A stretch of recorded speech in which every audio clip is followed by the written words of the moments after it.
हरे कृष्ण कृष्ण कृष्ण हरे हरे, हरे राम राम राम हरे हरे।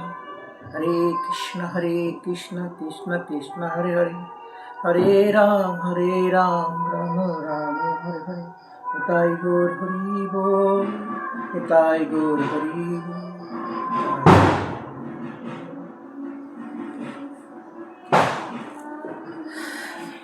যারা আমার এই আজকে তৃতীয় দিনের কার্তিক মাসের ভাগবত পাঠ শুনছেন, প্রত্যেককে আমার করজোড়ে প্রণাম।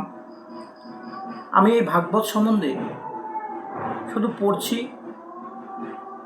আমার কোনো অভিজ্ঞতা নেই, এবং আমি আপনাদের কি আনন্দ দিতে পারবো আমি জানি না।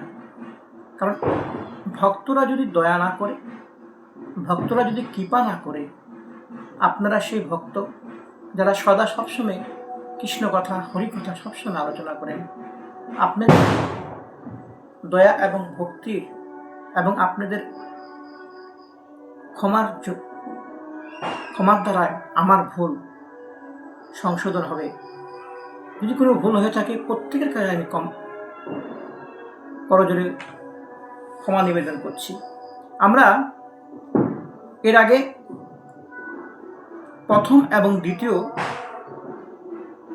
অধ্যায় নিয়ে আলোচনা করেছিলাম।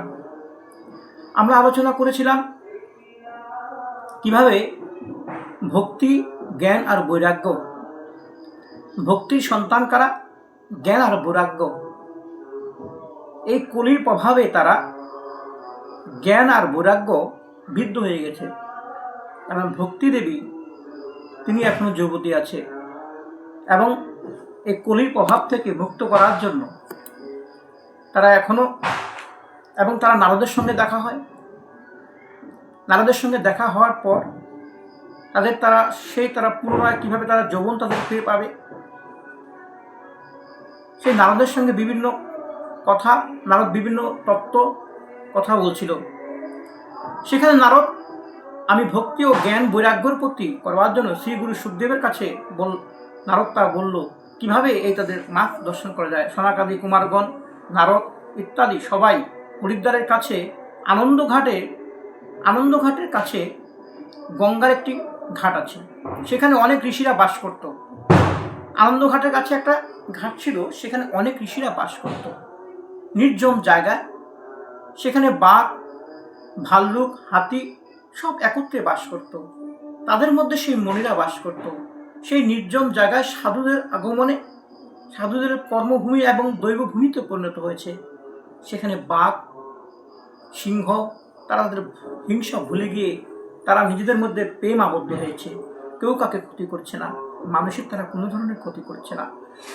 যেখানে সেই ঋষিরা আছে, যারা সত্যে সবসময় ধ্যান মগ্ন আছে, যারা ধর্ম আচরণ করছে, সেই ধর্ম আচরণের জন্য সেই জায়গা পবিত্র হয়ে গেছে। কোনো হিংসা, দূর অব্দি হিংসার কোনো চিহ্ন মাত্র নেই। সেই স্থানে ঋষিরা বাস করেন। সেই স্থলাভূমি মিলান বাড়িতে পরিপূর্ণ। ঘাটটি রমণীর নির্জন স্থানে, স্বর্ণকমলের সুগন্ধে, সেখানে স্বর্ণকমল সুগন্ধ বিভিন্ন ফুলের সৌরভে ময় করে যে জায়গাটি, খুব সুন্দর পরিবেশ। সেখানে আপনি বললো সেই জায়গায় ভাগবত কথা শোনানো হবে। এই ভক্তি বৈরাগ্য এদেরকে ভাগবত কথা, সেখানে ভাগবত পাঠ শোনানো হবে। যখন এই ভাগবত পাঠের কথা চতুর্দিকে কথা চলছিল, ভাগবত পাঠ, সেই জায়গায় ভাগবত পাঠ হবে, সেই সময় যত মুনি ঋষি ছিল, স্বর্গের দেবতারা ছিল, তারা সবাই সেই ভাগবত পাঠ শোনার জন্য সেই স্থানে যে উপস্থিত হলো।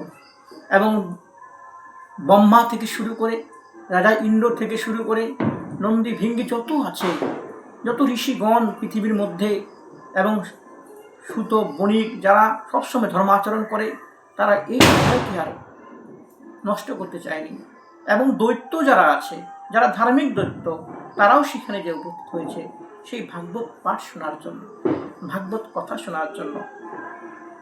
এক সময় কি হয়েছিল, ভাগবত কেন এত মূল্যবান, ভাগবত কেন সব ধর্মগ্রন্থের সার বস্তু হলো ভাগবত, সার ধর্মগ্রন্থ। যে ভাগবতে মিলিন হয়ে গেলে মানুষ মুক্ত হয়। ভাগবত শ্রবণ করলে পরে অনেক পাপ মুক্ত হয়ে যায়, যেটা পূজা আদি যজ্ঞ করলেও যেটা হয় না। যখন ভাগবতের কেন এত মূল্যবান, ভাগবত কেন পরম প্রিয় ভগবান মানুষ দেবতাদের কাছে। একবার স্বয়ং শ্রীকৃষ্ণ যখন দ্বারকার লীলা শেষ, পৃথিবীর লীলা শেষ করে যখন শ্রীকৃষ্ণ যাচ্ছিল, যে গেট সংসার ত্যাগ করে শ্রীকৃষ্ণ চলে যাচ্ছিল, কারণ তার শেষ সময় এসে উপস্থিত হয়েছিল, তার লীলা এখানে শেষ হয়ে যাচ্ছিল। যখন সে যাচ্ছিল, কিন্তু তার যে মন্ত্রী উদ্ধব ছিল পরম জ্ঞানী এবং কৃষ্ণের বন্ধুর মতো ছিল। কৃষ্ণ সবসময় সে তার মন্ত্রী উদ্ধবের সঙ্গে, দ্বারকার উদ্ধবের সঙ্গে সবসময় পরামর্শ করত। কিন্তু সেই উদ্ধব, কৃষ্ণ কিন্তু কাউকে বলছিল না, তাদের যদুবংশ ধ্বংস হয়ে যাচ্ছিল। সব দুঃখে কৃষ্ণ তার লীলা ত্যাগ করে কৃষ্ণ চলে যাওয়ার জন্য চেষ্টা করছিল। যখন তখন উদ্ধব কিন্তু টের পেয়ে গেছিল, কারণ এর জন্য টের পেয়ে গেছিল, উদ্ধব ছিল পরম জ্ঞানী এবং তিনি ভগবানের সঙ্গে সবসময় থাকতো, ভগবানের সঙ্গে সবসময় তার ধর্ম আচার নিয়ে আলোচনা করত। তখন উদ্ধব টের পেয়ে গেল, বলল, হে ভগবান, আপনি চলে যাচ্ছেন, আপনি যদি চলে যান এই পৃথিবীতে আপনার দর্শন আর কিভাবে পাবে মানুষ? কিভাবে মানুষ এই পৃথিবীতে আপনার দর্শন পাবে? আপনি হীন, আপনি ছাড়া পৃথিবী কিভাবে চলবে? অর্থাৎ আপনি ছাড়া তো পৃথিবী চলা সম্ভব নয়, অধর্ম হয়ে যাবে। সামনে কলিযুগ আসছে, কলি আস্তে আস্তে আস্তে আস্তে পৃথিবীকে গ্রাস করতে শুরু করেছে। এই কলির সময় অধর্ম বেড়ে যাবে, ধার্মিকরা স্থান পাবে না, অধর্মিকদের রাজত্ব হবে। তাই এই ধর্ম বাঁচাতে, সাধু এবং সৎ ব্যক্তিদের বাঁচাতে আপনার তো থাকতে হবে পৃথিবীতে। তখন শ্রীকৃষ্ণ বলল, কি করা যায় তাহলে? তখন ভগবান কি করা যায়? তখন বলল, হে উদ্ধব, আর চিন্তা করো না, আমি এই ভাগবতের মধ্যে বিলীন হয়ে যাব। অর্থাৎ ভাগবতের মধ্যে আমি রয়ে যাব। আমার লীলা শেষ হওয়ার পরে আমি ভাগবতের মধ্যে বিলীন হয়ে ভাগবতের মধ্যে থাকবো। অর্থাৎ আমাকে যে পাঠ করবে, আমার কথা যে শ্রবণ করবে, সেখানে আমি উপস্থিত হব। অর্থাৎ এই যুগে, কলিযুগে ভাগবত নাম পাঠ, নামের কথা মহিমার দ্বারায় সমস্ত পাপ মানুষের মুক্ত হবে।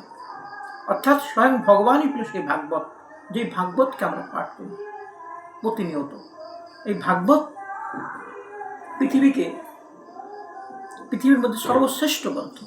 যে ভাগবত যদি কারো বাড়িতে থাকে, সে যদি প্রতিদিন 2টা শ্লোক পড়ে, তার কত আগের জন্য কত পাপ করেছে তার পাপ মুক্ত হবে।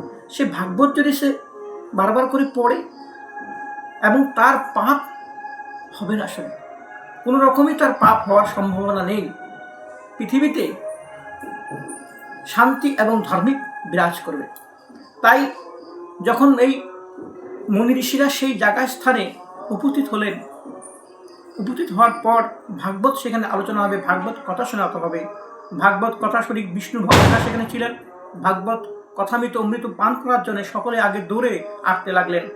ভৃগ, বশিষ্ঠ, চবন, গৌতম, মেধাবতী, দেবল, দৈবরাট, পরশুরাম, বিশ্বামিত্র, সকল মান্ডেত্য ঋষি, পিল্লাদা ঋষি, যোগেশ্বর, পরামেশ্বর, ছায়াগুরু, যজালি, জহু আদি প্রধান মুনিগণ সবাই এখানে উপস্থিত হচ্ছে। কে দৌড়ে দৌড়ে যাচ্ছেন। আমাদের কাছে যে অমৃত যখন কলস নিয়ে ভগবান হরি মোহিনী রূপ ধারণ করে যখন অমৃতের কলস নিয়ে এসেছিলেন, তখন সবাই তার সেই অমৃত খাওয়ার জন্য, কে আগে খাবে, অসুর না দেবতারা, তা নিয়ে একদম হুরুস্থ লেগে গেছিল। ঠিক সেই রকমই এই ভাগবত হলো সেই অমৃত, যেই ভাগবত শ্রবণ করলে, ভাগবত শুনলে পরে মানুষের মন, দেহ সব শুদ্ধ হয়ে যায়, সব কিছু শুদ্ধ হয়ে যায়। কলিযুগে এই ভাগবত শ্রবণ করা, ভাগবত পাঠ করা বড় ভগবানের লাভ করা সমতুল্য হয়। যেখানে ভাগবত পাঠ করে, সেখানে সুখদেব গোস্বামী বিরাজ করে, সেখানে স্বয়ং হরি বিরাজ করে, সমস্ত ঋষিগণ বিরাজ করে সেখানে।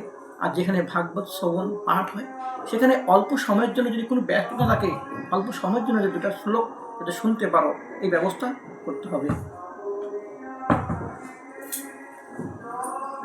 একটু বন্ধ করে